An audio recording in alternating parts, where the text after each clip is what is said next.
శ్రీకృష్ణ పరబ్రహ్మణే నమః. శ్రీ గురుభ్యో నమః. శ్రీమాత్రే నమః. శ్రీ గణేశాయ నమః.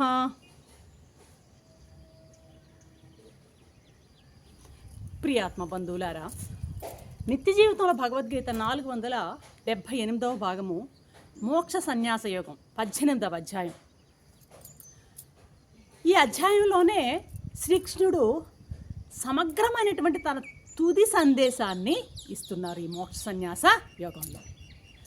5వ అధ్యాయంలో కర్మ సన్యాస యోగం అని చెప్పబడింది కదా.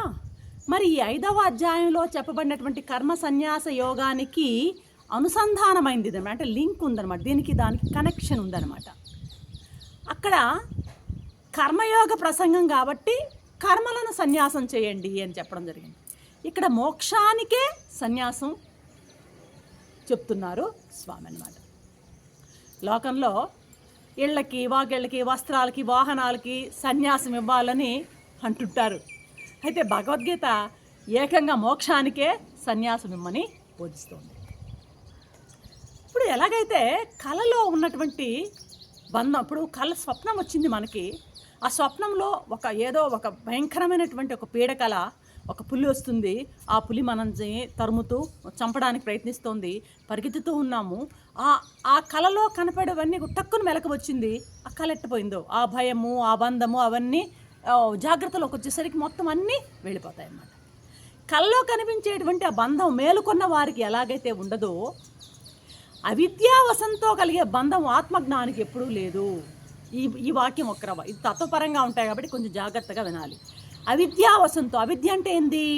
కారణ శరీరంలో ఉన్నటువంటి కర్మఫలాలు, వాసనలు. ఈ కర్మఫలాలు, వాసనల వలన ఏం జరుగుతోంది?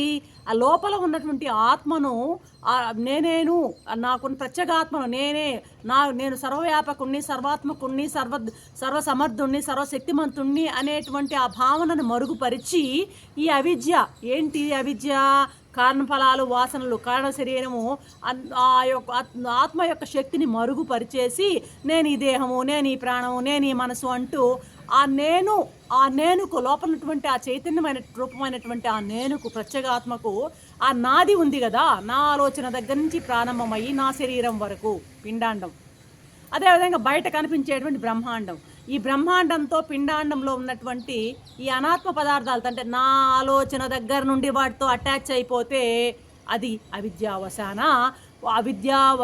అవిద్యావశంతో బంధాన్ని ఏర్పరచుకోవడం. అంటే నేను నాదితో చేసే లావాదేవీలే బంధము. నేను అన్నది అసలు అసంగుడు అనమాట, బంధం అనేది లేదు ఆ ఆత్మకి. అయితే ఆ ఆత్మ ఈ అవిద్య వలన, ఏ అవిద్య వలన? కర్మఫలాలు, వాసనలతో కూడినటువంటి కారణ శరీరం వలన, ఈ అవిద్య వలన ఆ నేను కాస్త నాదితో కనెక్షన్ పెట్టుకోవడమే అజ్ఞానం అనమాట. అర్థమవుతుందా? ఇటువంటిది ఆత్మజ్ఞానికి ఇటువంటి అవస్థ ఉండదు. ఆత్మజ్ఞానం అంటే ఎవడు వాడు? అరే నేను ఏకాత్మైనటువంటి సర్వము ఉన్న చైతన్యం ఒకటే, నాలో ఉన్న చైతన్యమే సర్వము వ్యాపించి ఉంది, కనిపించేటువంటి జడ చేతనాలు అన్నింటిలో ఉన్నటువంటి ఆత్మస్వరూపం ఒకటి సచ్చిత్ ఆనంద స్వరూపం అనేటువంటి భావనలో ఉండడమే ఆత్మజ్ఞానం అన్నమాట. కాబట్టి నేనేం బంధుణ్ణి కాదు, ఎవరితో నాకు బంధాలు లేవు అనేటువంటి ఆ భావన ఆత్మజ్ఞానికి ఉంటుందన్నమాట. కాబట్టి ఈ ఆత్మజ్ఞానికి ఈ అవిద్యావశంతో వచ్చేటువంటి బంధం ఎప్పుడూ ఉండదన్నమాట. ఇంకా ఈ బంధం ఒక అవస్థలో ఉండి మరొక అవస్థలో మటుమావైపోతుందన్నమాట. అంటే ఆ జాగ్రత్తలో మనకు బంధం ఏర్పరచుకున్నాం, ఇది నా భార్య, నా ఇల్లు, నా ఆస్తి, నా పాస్తి, నా చదువు, నా ఉద్యోగం అంటూ జాగ్రత్తలో. అదే స్వప్నంలో కూడా మనస్సు తను క్రియేట్ చేసినటువంటి ఆ ప్రపంచంలో, స్వప్నంలో అది కూడా బంధాన్ని ఏర్పరుస్తుంది. అయితే ఈ జాగ్రత్త స్వప్నంలో ఉన్నటువంటి బంధాలు సుషుప్తిలో ఉండవు. సుషుప్తిలో అన్నీ పోతాయి, మనసు పనిచేయదు, హాయిగా ఆత్మస్థితిలో ఉంటామన్నమాట, మోక్షస్థితిలో ఉంటామన్నమాట. ఆ స్థితిలో అసలు ఈ బంధమే లేదన్నమాట. వేదాంతం ఏం చెప్తుందంటే, ఒక స్థితిలో ఉండి మరొక స్థితిలో లేని దాన్ని అసలు ఎప్పుడు లేనిదిగానే చెప్తుందన్నమాట. కాబట్టి ఈ బంధము జాగ్రత్తలో ఉంది, స్వప్నంలో ఉంది, సుషుప్తి లేదు. కాబట్టి అసలు బంధం అనేదే లేదు అనేది. కాబట్టి ఒక అవస్థలో ఉండి మరొక అవస్థలో మటుమాయిపోయేటువంటి సంసార బంధము అసలు లేనే లేదు. ఆత్మలో భ్రాంతిగా మాత్రమే ఈ బంధం ఉంది, కానీ నిజానికి బంధం లేనే లేదు అన్నది వేదాంతం చెప్పేటటువంటి విషయం అనమాట. ఇప్పుడు అసలు బంధమే లేదంటే మోక్షం ఏంది? బంధ విముక్తశ్చ విముచ్యతే అని శృతి చెప్పనే చెప్పింది అనమాట. బంధమే లేనప్పుడు మోక్షం అనే ప్రశ్నే లేదన్నమాట. ఇప్పుడు ఈ బంధమోక్షాలు ఎవరికయ్యా అంటే చిదాభాసుడికి మాత్రమే, జీవుడికి మాత్రమే. లోపల ఉన్న ప్రత్యేగాత్మకు కాదు. ప్రత్యేగాత్మ వేరు, జీవుడు వేరు. జీవుడు ఎవరంటే ఆ ప్రత్యేగాత్మ లోపల ఉన్నటువంటి ఆత్మస్వరూపం నుంచి వచ్చేటువంటి ఆ యొక్క కాంతి అంతఃకరణం మీద పడితే, ఎలాగైతే సూర్యకాంతి ఒక అద్దం మీద పడి అది రిఫ్లెక్ట్ అయితే ఆ రిఫ్లెక్షన్లో మనం మిగతా అన్నీ చూస్తుంటామే, అలాగా ప్రత్యేగాత్మ నుంచి వచ్చినటువంటి ఆ కాంతి అంతఃకరణం మీద ప్రతిఫలించి ఆ ప్రతిఫలించినటువంటి ఆ రిఫ్లెక్షన్ చూశారు, అదే జీవుడు. వాడినే చిదాభాసుడు అంటాం. వాడిని అహమన్నా, చిదాభాసుడన్నా, జీవుడన్నా ఇవన్నీ కూడాను ఒకటే అర్థాలు. ఎవడి జీవుడు? ప్రత్యేగాత్మ నుంచి వచ్చినటువంటి ఆభాస, అక్కడి నుంచి వచ్చిన రిఫ్లెక్షన్ అనమాట. అసలు ఆత్మ కాదనమాట, ఇది జీవాత్మ కదా. ఈ జీవాత్మ ఇక్కడ కలిసింది కాబట్టి, ఈ అంతఃకరణం ప్రకృతితో కలిసింది కాబట్టి, అంతఃకరణం ఏదో అనాత్మ అన్నమాట. అది ప్రకృతి, ఆ ప్రకృతితో కంటామినేట్ అయింది కాబట్టి దీనికి బంధము మోక్షము అనేటివన్నీ దాంట్లో చొచ్చుకుపోయి ఇది అల్లాడుతూ ఉంటుందన్నమాట. కాబట్టి ఈ బంధమోక్షాలన్నీ కూడాను జీవాత్మవి. ఈ జీవాత్మ సుషుప్తిలో జీవాత్మ అది బాగా నిద్ర, అన్ని మనస్సు అన్నీ కూడాను అంతఃకరణ అంతా కూడాను బాగా బజ్జుంటుందన్నమాట. కేవలము లోపల ఉన్నటువంటి ఆ సాక్షి చైతన్యం ఒక్కటే ఎరుకలో ఉంటుందన్నమాట. కాబట్టి సుషుప్తిలో ఈ చిదాభాసుడు అసలు పనిచేయట్లేదు కాబట్టి అక్కడ అసలు ఈ బంధాలన్నీ కూడాను చిదాభాసుడివే కానీ ఆత్మవి కావు. ఈ జాగ్రత్త స్వప్నాల్లోనే మనకి ఈ బంధాలు కనిపిస్తుంటాయి. ఒక సమయంలో ఉండి మరొక సమయంలో లేని వస్తువు లేనిదే, ఎప్పుడూ లేనిదే అన్నది వేదాంతం యొక్క గట్టి సిద్ధాంతం అన్నమాట. ఎప్పుడూ కూడాను సత్ అంటే ఎల్లప్పుడూ ఉండేది. సత్ అంటే ఏమనుకున్నాం? అప్పుడు ఉండాలి, ఇప్పుడు ఉండాలి, మధ్యలో ఉండాలి. ప్రళయం ముందు ఉండాలి, ప్రళయంలో ఉండాలి, ప్రళయం తర్వాత ఉండాలి. సృష్టికి పూర్వం ఉండాలి, సృష్టిలో ఉండాలి, సృష్టి తర్వాత ఉండాలన్నమాట. మరి అలా ఉండేది ఏది? ఆ పరమాత్మ ఒకటే. సచ్చిత్తానంద పరబ్రహ్మం ఒకటే, ఆత్మ ఒకటే, పరమాత్మ ఒకటే. ఆత్మ పరమాత్మ వేరు కాదు, రెండు ఒకటే. ఆ పరమాత్మ మాత్రమే ఉండగలడు. మిగతా అవన్నీ కూడాను ఒక కాలంలో ఉండి ఒక కాలంలో వెళ్ళిపోతాయి. ఇవన్నీ కూడాను వెళ్ళిపోయేటువంటి ఇవన్నీ కూడాను లేనివే అని వేదాంతం చెప్తుంది. ఆ లేనివే అన్న దానికి మిథ్య అనేటువంటి ఒక పదాన్ని వాడతారు. కాబట్టి ఒక అవస్థలో ఉండి మరొక అవస్థలో లేనటువంటి చిదాభాసుడు మిథ్య, జీవుడు అనేవాడు మిథ్య. లోపల ప్రత్యేగాత్మ ఆయన మాత్రం వస్తువు అన్నమాట. ఇది మిథ్య. అర్థమవుతుందా? జీవుడు చిదాభాసుడు మిథ్య. చిదాభాసుకు చెందినటువంటి బంధము మోక్షం కూడా మిథ్యనే. ఈ సత్యాన్ని ఎరగడమే మోక్ష సన్యాసం. అసలు ఈ సత్యాన్ని ఎవరైతే తెలుసుకుంటాడో అదే మోక్ష సన్యాసం అంటే మరేమీ లేదు.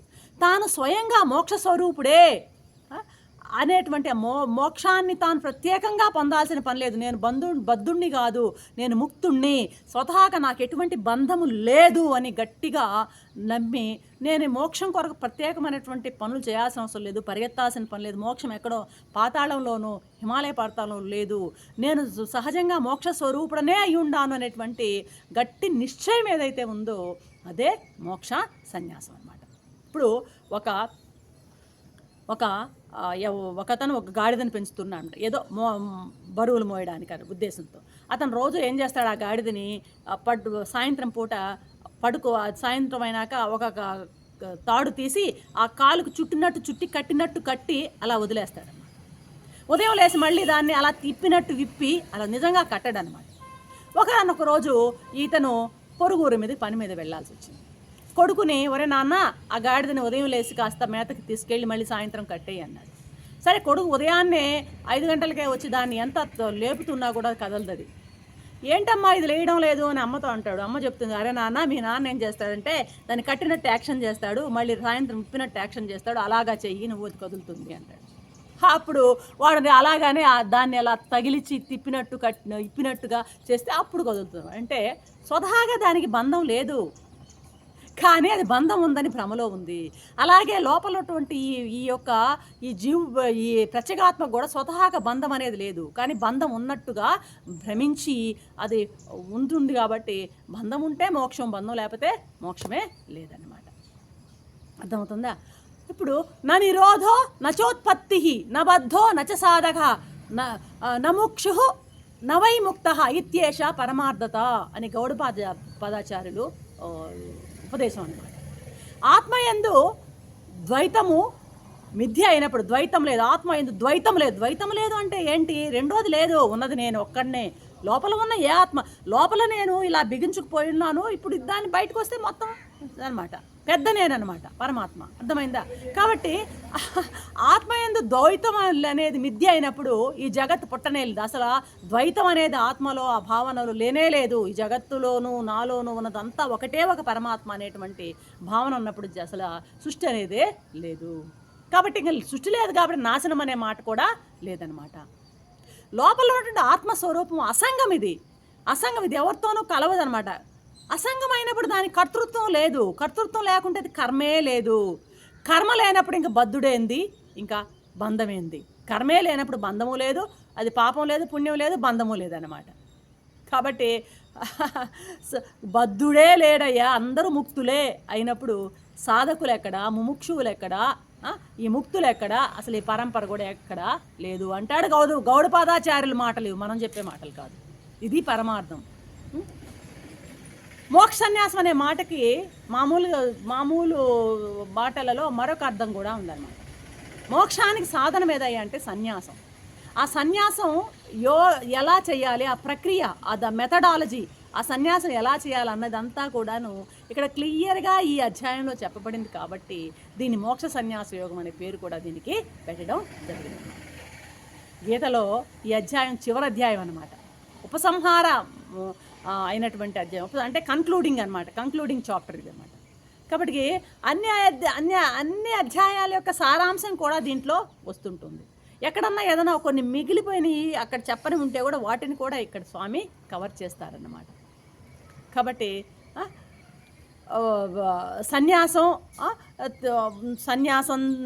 సన్యాసం అనే దాని గురించి వివరంగా కూడాను, ఆ ప్రక్రియను కూడాను మనకి రాబోయే శ్లోకాల్లో స్వామి చక్కగా చెప్తారన్నమాట. సన్యాసంతో, త్యాగంతో, సర్వసంగ పరిత్యాగంతో మోక్షం లభించును అన్నటువంటి విషయాన్ని ఈ అధ్యాయంలో చక్కగా స్వామి మనకి వివరించిపోతున్నారు. రేపటి ఎపిసోడ్లో మరొక అంశంతో మీ ముందుంటాను. అంతవరకు సెలవు.